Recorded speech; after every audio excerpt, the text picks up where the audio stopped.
میں قطر سے ملنے آیا ہوں صرف آپ سے. میرا سوال ہے کہ میں اہل سنت سے تعلق رکھتا تھا اور جب سے آپ کے بیان سنے میں کس فرقہ کو فالو کروں؟ بچ جائیں جی فرقوں سے. اللہ کا شکر ادا کریں اس لعنت سے آپ باہر نکلے ہیں. مطلب آپ مجھ سے یہ کہہ رہے ہیں کہ میں ایک فرقے سے نکلوں تو اب میں اور کس گندے تالاب میں چھلانگ ماروں؟ تو یہ تو کام کرنے کی ضرورت ہی نہیں ہے. یہ کون سی دین کی خدمت ہے فرقوں کے اندر گھس جانا؟ قرآن تو پورا اس کے خلاف ہے. وَاعْتَصِمُوا بِحَبْلِ اللَّهِ جَمِيعًا وَلَا تَفَرَّقُوا. تم سب کے سب مل کر اللہ کی رسی کو مضبوطی سے تھام لو اور فرقوں میں مت بٹو. اس آیت کے اوپر کسی نے عمل نہیں کرنا ہے, صرف انجینئر صاحب نے عمل کرنا ہے. اور اللہ کی رسی صحیح مسلم میں نبی علیہ السلام نے بیان فرما دیا کہ وہ قرآن ہے. ہر کوئی اللہ کی رسی ڈیفرنٹ بیان کرتا ہے. ہمارے بریلوی بھائی کہتے ہیں وہ دیکھیں جی رسی ہوتی ہے نا جی, رسی کے اندر چھوٹے چھوٹے ریشے ہوتے ہیں, پھر مل کے ایک رسی بنتی ہے. وہ ایک رسی جو ہے وہ بابوں کی محبت کی ہے, ایک رسی جو ہے وہ نبی کی محبت کی ہے, ایک اللہ کی محبت کی. حالانکہ اللہ نبی سے کوئی کسی کا لینا دینا نہیں ہے, بابے ہی ہوتے ہیں سب کچھ ان کے. تو اللہ کے بندو, مطلب یہ بتایا جا رہا تھا کہ اس میں سے ریشے نکال لیں.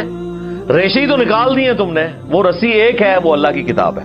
وہ صحیح مسلم میں جو غدیر خم کی حدیث ہے قرآن اور اہل بیت, اس میں نبی علیہ السلام نے فرمایا قرآن اللہ کی کتاب ہے, یہ اللہ کی رسی ہے, جو اسے پکڑے گا ہدایت پر ہوگا, جو چھوڑ دے گا وہ گمراہ ہو جائے گا. تم اللہ کی کتاب کو پکڑو, اپنا تعلق اس کے ساتھ مضبوط کرو.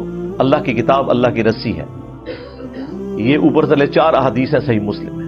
اور دوسری بھاری چیز میرے اہل البیت ہیں. میں اپنے اہل البیت کے معاملے میں تمہیں اللہ کا خوف دلاتا ہوں. 3 دفعہ نبی علیہ السلام نے فرمایا, لیکن امت بالکل الٹ چلی, نہ قرآن کو پکڑا نہ اہل بیت کو زندہ چھوڑا. بالکل الٹ چلی امت. تو قرآن اللہ کی رسی نبی علیہ السلام نے خود بیان فرما دیا. اور دیکھیں رسول اللہ کو سینٹرڈ کر کے اللہ تعالیٰ نے قرآن میں سورۃ الانعام کے اندر کیا ارشاد فرمایا, ان الذین فرقوا دینہم وکانوا شیعا. بے شک جنہوں نے اپنے دین میں فرقے بنا لیے اور اپنے آپ کو گروہوں میں بانٹ لیا, لست منہم فی شیء. اے نبی آپ کے ساتھ ان کا کوئی تعلق نہیں ہے. بے شک وہ کہتے رہے کہ غلامی رسول میں موت بھی قبول ہے, لبیک یا رسول اللہ کہتے رہے, ٹھیک ہے جی, نعرہ تکبیر لگاتے رہے, جو مرضی, آپ کے ساتھ ان کا کوئی تعلق نہیں. جنہوں نے گروہوں میں بانٹ لیا اپنے آپ کو اور فرقہ واریت پھیلائی, انما امرهم الی اللہ ثم ینبئهم بما كانوا یفعلون. ان کا معاملہ اللہ کے سپرد ہے, پھر اللہ انہیں بتا دے گا جو دنیا میں انہوں نے کرتوت کیے تھے.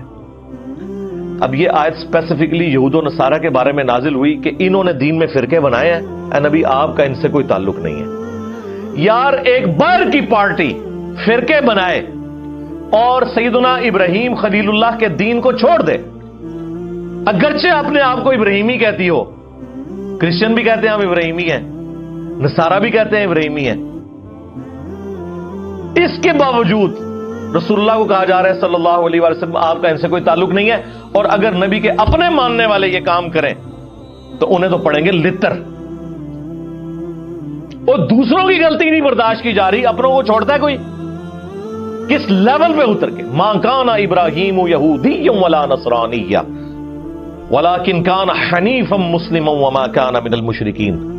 اوے ابراہیم نہ تو یہودی تھے نہ نصرانی تھے, وہ تو سب سے ٹوٹ کر ایک اللہ کے ہو گئے تھے اور وہ مشرک نہیں تھے.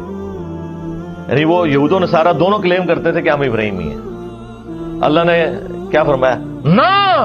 ہاں یہ نہ بڑی امپورٹنٹ ہے, نہ سے سٹارٹ ہوا ہے. ما کان ابراہیم یہودی ولا نصرانی. نہیں تھے ابراہیم علیہ السلام نہ یہودی تھے نہ نصرانی تھے. ولیکن, یہ اردو میں بھی آتا ہے لیکن, ولیکن کان حنیفا مسلما وما کان من المشرکین. حنیفہ تھے سب سے ٹوٹ کر ایک اللہ کے ہو جانے والے, اور مسلم تھے, سنی شیعہ نہیں تھے. ہاں, اور ایک اللہ کے ماننے والے تھے, مشرک نہیں تھے. آج بھی ابراہیمی وہ ہوگا جو ابراہیم علیہ السلام کے طریقے پہ ہوگا, سب سے ٹوٹ کر ایک اللہ کا ہو جانے والا تابع فرما. اور پھر اللہ تعالیٰ حضرت ابراہیم کو کتنا آن کرتے ہیں قرآن میں, ملت ابیکم ابراہیم هو سماکم المسلمین من قبل وفی ھذا پیروی کرو ابراہیم کی ملت کی جس نے تمہارا نام مسلم رکھ دیا تھا من قبل، اس قرآن کے نزول سے پہلے، وفی ھذا، اور اس کتاب میں ہم نے بھی تمہارا نام مسلم رکھ دیا۔ اب اس سے زیادہ آپ کو کیسے سمجھایا جائے؟ باقی جتنی جگہیں آتی ہیں نا وہاں پہ یہ فرقہ باز جو ہے نا مسلم کا جو ترجمہ ہے نا وہ اس اعتبار سے کرتے ہیں کہ وہ اس کی تفصیلات میں پڑ جاتے ہیں۔ ہم کہتے ہیں نا قرآن میں ہے یا ایھا الذین آمنوا اتقوا اللہ، یا ایھا الذین آمنوا اتقوا اللہ حق تقاتہ ولا تموتن الا وانتم مسلمون، اے اہل ایمان اللہ کا تقوی اختیار کرو جیسا کہ تقوی اختیار کرنے کا حق ہے، اور تمہیں موت نہ آئے مگر اس حال میں کہ تم مسلم مرنا۔ تو وہ کہتے ہیں یہاں مسلم سے مراد ہے اللہ کے تابع فرمان ہو کر، یعنی اللہ کے سامنے سر تسلیم خم کرتے ہوئے مرنا۔ لیکن مرنا بریلوی، مرنا دیوبندی، مرنا اہل حدیث، مرنا شیعہ، لیکن پکے شیعہ ہو کے مرنا، پکے سنی ہو کے مرنا۔ مسلم کا مطلب ہے تابع فرمان ہو کر۔ اب مجھے بتائیں تابع فرمان اللہ اور اس کے رسول عز و جل و صلی اللہ علیہ وآلہ وسلم کا وہ ہوگا جو ان کا کہنا مان رہا ہے، یا وہ ہوگا جو بالکل الٹ چل رہا ہے، جو کہنا مان رہا ہے وَاعْتَصِمُوا بِحَبْلِ اللَّهِ جَمِيعًا وَلَا تَفَرَّقُوا۔ وہ کہتے ہیں نہیں جی وہ تو حدیث میں آیا کہ 73 فرقے ہو جائیں گے۔ جی حدیث میں آیا کہ 73 ہو جائیں گے، لیکن یہ تو نہیں کہا کہ بڑھاؤ۔ یہ دو الگ چیزیں ہیں۔ غیبی خبر کو انہوں نے عقیدہ بنا لیا۔ وہ تو سر صحیح مسلم میں آیا ہے کہ قرب قیامت میں عورتیں ایسا لباس پہنیں گی گویا کہ ننگی نظر آئیں گی، یا تو وہ چست لباس ہوگا یا باریک ہوگا۔ تو اس کا کیا مطلب ہے کہ نبی علیہ السلام نے ہمیں یہ حکم دیا ہے کہ اپنی عورتوں کو ننگا لباس پہنانا ہے، یا یہ مطلب ہے کہ ایسا ہوگا تم نے نہیں کرنا؟ تو سرکار اس کو جوڑ لے ادھر جو ابو داؤد کے اندر حدیث ہے۔ ترمذی والی سند کے اوپر کلام ہے وہ جو 73 فرقوں والی ہے، لیکن ابو داؤد والی سند جو ہے وہ مضبوط ہے کہ میری امت کے 72 فرقے جہنم میں جائیں گے اور صرف ایک جنت میں جائے گا، اور وہ نبی علیہ السلام نے اسے فرقہ نہیں فرمایا، فرمایا ہی الجماع، وہ ہوگی جماعت، مین سٹریم کی امت۔ اور فرق عربی میں کہتے ہیں ٹوٹ کے الگ ہونے کو۔ ایک درخت سے جب پتا ٹوٹتا ہے نا تو اس پتے کو کہا جاتا ہے یہ فرق ہو گیا، اس سے پتا نہیں کہہ سکتا یہ درخت بھی ایک فرقہ ہے اور میں بھی ایک فرقہ ہوں۔ سمجھ آئی؟ تو اسلام ایک درخت تھا، نبی علیہ السلام کے مبارک زمانے میں صحابہ اہل بیت ایک گروہ تھے، کوئی فرقے نہیں تھے۔ جب ان سے ٹوٹ کے لوگ الگ ہوئے، 72 پتے ٹوٹ گئے، اب وہ 72 یہ کہیں گے کہ اس درخت کو ملا کے ہم ٹوٹل 73 فرقے ہیں، یا یہ کہا جائے گا کہ یہ 72 فرق ہیں، وہ اصل ہے۔ اسی لیے میرا چیلنج ہے کسی حدیث میں اس جنتی گروہ کو فرقہ نہیں کہا گیا۔ وہ ٹیکنیکلی غلط ہے، وہ فرقہ ہو ہی نہیں سکتا۔ جس سے ٹوٹ کے چیز الگ ہو وہ فرقہ ہوتی ہے، اصل چیز تو اپنی جگہ موجود ہے۔ سمجھ آئی؟ اس کو آپ فرقہ کیسے کہہ سکتے ہیں؟ یہ لنگوسٹک میں ہی غلط سٹیٹمنٹ ہو جائے گی۔ اس کے لیے لفظ ہے طائفہ منصورہ، بخاری مسلم دونوں میں حدیث ہے، میری امت کا ایک گروہ قیامت تک حق پر قائم رہے گا، اور کوئی نقصان پہنچانے والا انہیں نقصان نہیں پہنچا سکے گا، وہ حق پر قائم رہیں گے یہاں تک کہ قیامت کی صبح ہو جائے۔ اور امام بخاری نے پتہ ہے اس حدیث کے اوپر کیا باب باندھا ہے؟ ہوا اہل العلم، اس سے مراد وہ لوگ ہیں جو علم والے ہیں۔ انہوں نے نہیں کہا کہ اس سے مراد بریلوی، دیوبندی، وہابی، شیعہ، سنی ہے، اہل علم ہے۔ بعض جہادی تنظیمیں اس کی ایک طریق سے اٹھاتی تھی کہ قیامت تک وہ قتال کرتا رہے گا حق کی خاطر، اور وہ ہمارے مال سے، ہمارے بچوں کی جانوں سے کھیلتے رہے۔ آج وہ FATF کی تلوار میں آ گئے ہیں، اور اب ہماری اسٹیبلشمنٹ اور ہمارے اداروں کو بھی ہوش آئی کہ یہ تو ہمارے بچوں کو ہی مار رہے ہیں۔ تو ہم نے تو 2013 میں کہہ دیا تھا کہ یہ تانوں لمحہ پان گئے۔ اس ٹائم ہماری باتیں انہیں بری لگتی تھی، اب تو کہتے ہیں انجینئر صاحب آپ ٹھیک کہتے تھے۔ تو یہ جہادی تنظیمیں اس حدیث کو جی وہ ہم وہ قتال کر رہے ہیں، لیکن امام بخاری نے ان کا سارا فہم ہی الٹ دیا. انہوں نے اوپر باب باندھا ہوا اہل العلم، یعنی اس سے مراد علمی قتال کرنے والے لوگ ہیں. ہم اس قتال کے مخالف نہیں ہیں، آرمڈ کنفلکٹ کے مخالف نہیں ہیں، لیکن یہ کون سا آرمڈ کنفلکٹ ہے کہ ایک مسلمان دوسرے کو مار رہا ہے فرقے کی بنیاد پہ، لسانیت کی بنیاد کے اوپر، عقیدے کے اختلاف کی بنیاد کے اوپر؟ یہ کون سا اسلام ہے؟ ایون کسی غیر مسلم کی جان بھی نہیں لی جا سکتی ناحق. تو یہ علمی قتال ہے. اس میں وہ والا قتال بھی آ جائے گا جو اسلام کا سمم بونم ہے، ہائیسٹ گڈ ہے، اور علمی قتال. اور یقین مانے پاکستان کو اس وقت علمی قتال کی ضرورت ہے، اس تطہیر کی ضرورت ہے. جو آج آپ کو لوگ بتا رہے ہیں جی کاؤنٹر نیریٹو کریں، جی نیریٹو آپ نے بنایا تھا، کاؤنٹر نیریٹو ہم کریں.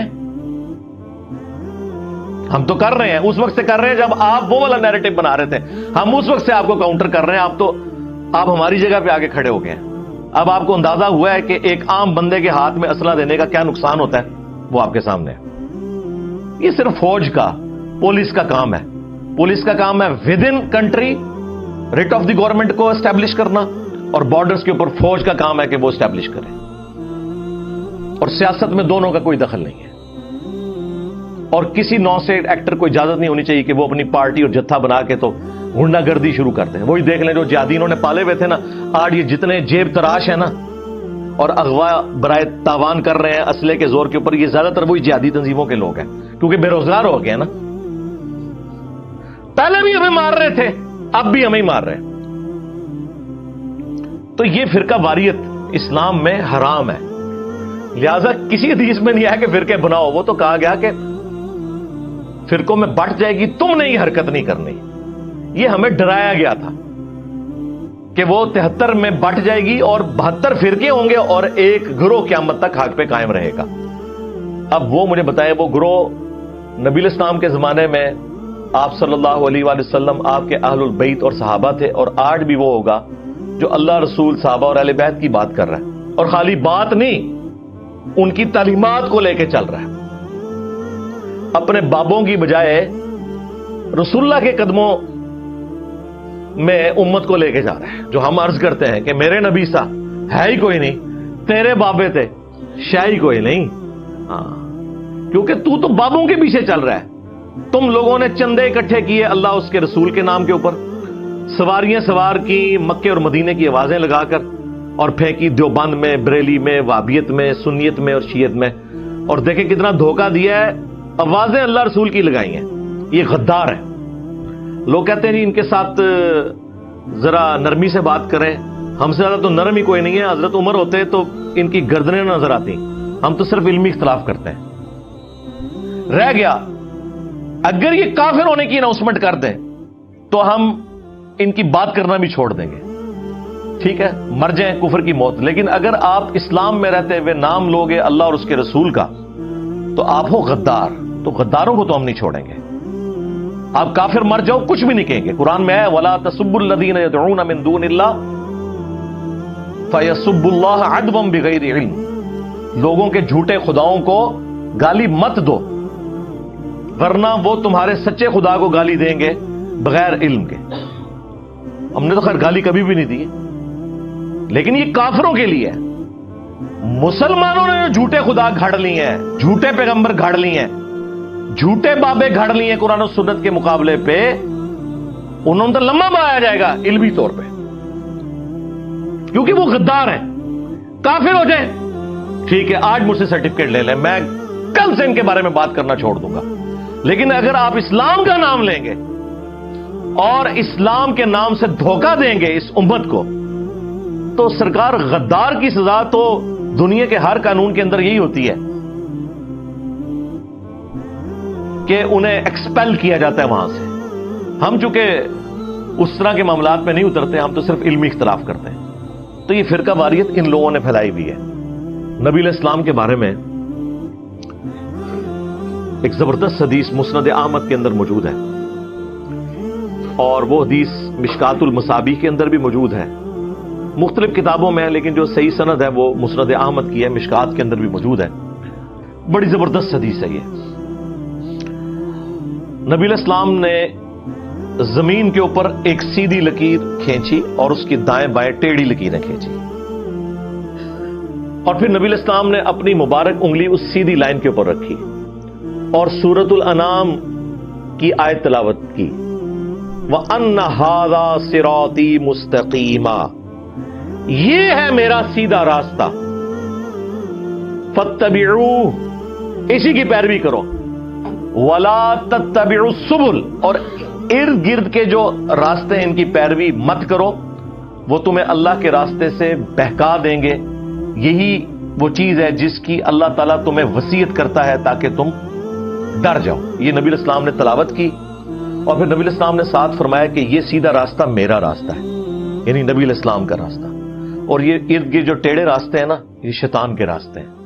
اور نبی الاسلام فرمایا ہر راستے کے اوپر ایک شیطان بیٹھا ہوا ہے جو تمہیں اپنی طرف بلا رہا ہے، یعنی یہ جو کہہ رہے ہیں نا ساڈے فرقے چ آ جاؤ، جنتی فرقہ ساڈا ہے، جہاں تواڈے بارے اللہ نبی صاحب 10 گئے نے، بے فکر رہو۔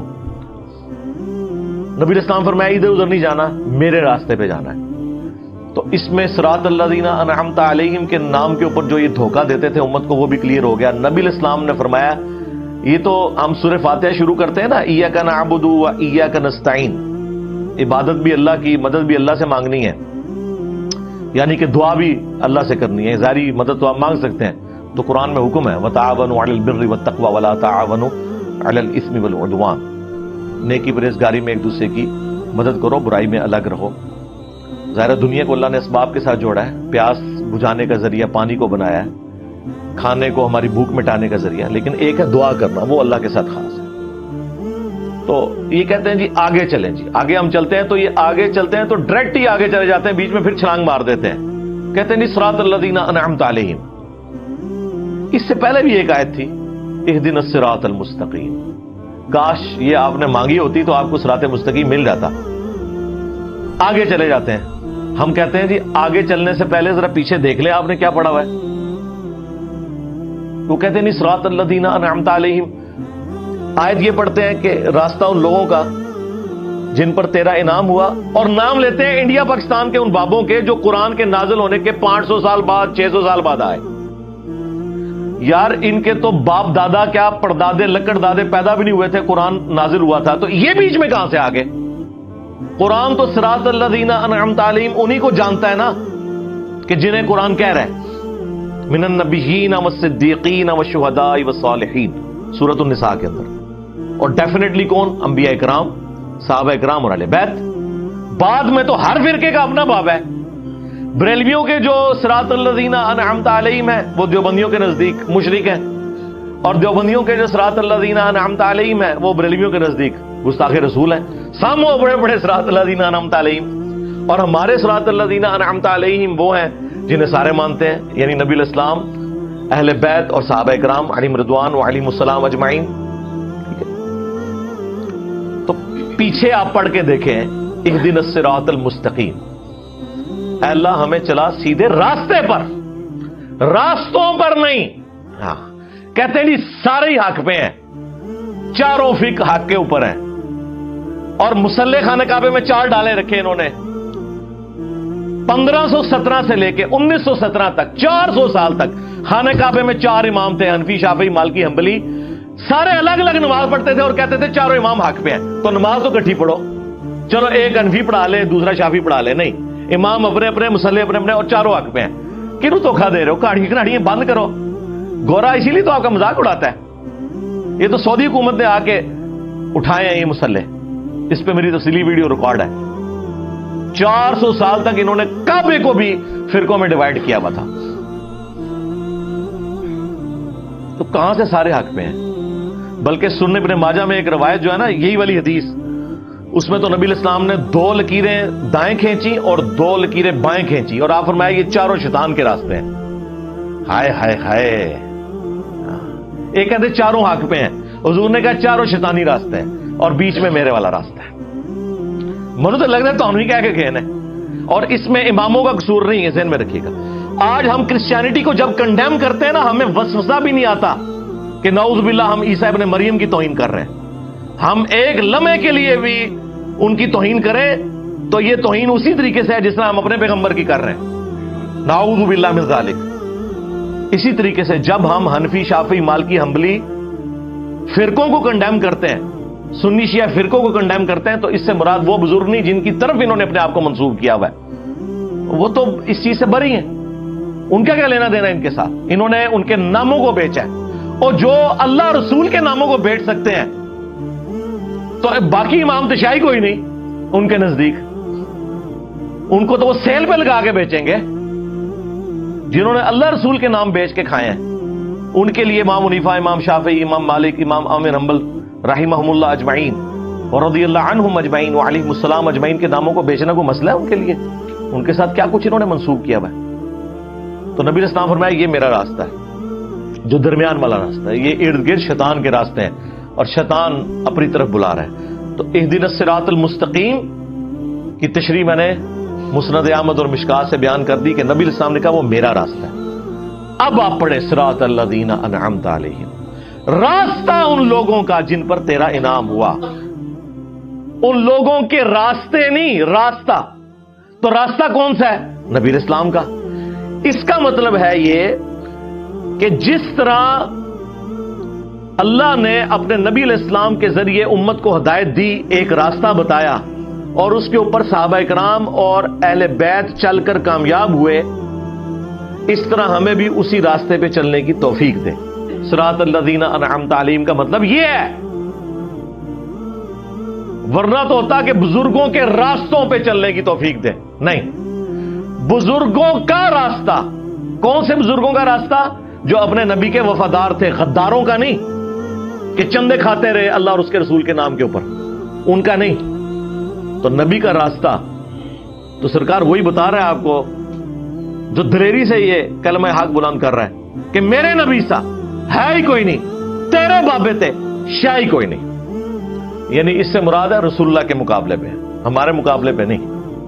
آپ کو کہتے نہیں ہے جی وہ جی کوئی بڑے سے بڑا بزرگ بھی ہو، ایک صحابی کے گھوڑے کے قدموں کی خاک جو اس کے نتنوں میں بیٹھتی ہے اس کے برابر نہیں ہے۔ خود تو اپنے بزرگوں کو اس طرح ذلیل کرتے ہو، اس کے مقابلے پہ بابے تشائی نہیں، یہ تو بہت چھوٹا جملہ ہے۔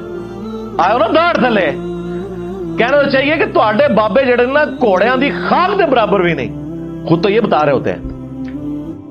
تو کہتے نہیں وہ ہم کہہ رہے ہوتے ہیں صحابہ کے مقابلے پہ، تو سرکار ہم بھی آپ کے بابوں کو رسول اللہ کے مقابلے پہ کہہ رہے ہیں، اپنے مقابلے پہ تو کہہ ہی نہیں رہے۔ ویسے تو اپنے مقابلے میں بھی کہے تو کوئی اتنی غلط بات نہ ہو جو کچھ ہو چکا ہے بابوں کے ساتھ۔ صدیوں میں آپ لوگوں نے جو عزتیں ویل کی تھی، 14 سال مٹی پلیت ہو گئی ہے، جو جھوٹ کی عمارتیں آپ نے کھڑی کی بھی تھی۔ تو الحمدللہ فرقہ واریت کے خلاف آواز یہاں سے بلند ہو رہی ہے، اور اسلام میں فرقوں کی کوئی اجازت نہیں ہے، لہذا ہمیں اس طرح کی پرچیاں نہ لکھ کے بھیجا کریں کہ جی ہمیں فرقہ بتائیں کون سا ہے۔ آپ یہ دعا کیا کریں کہ ہمیں اللہ اور اس کے محبوب صلی اللہ علیہ وآلہ وسلم کی تعلیمات کے مطابق اے اللہ زندہ رکھنا، اسی پہ موت دینا۔ آمین۔ صلو علی محمد وآل محمد، اللہم صلی علی محمد وعلی آل محمد واصحاب محمد وازواج محمد اجمعین الی یوم الدین، آمین۔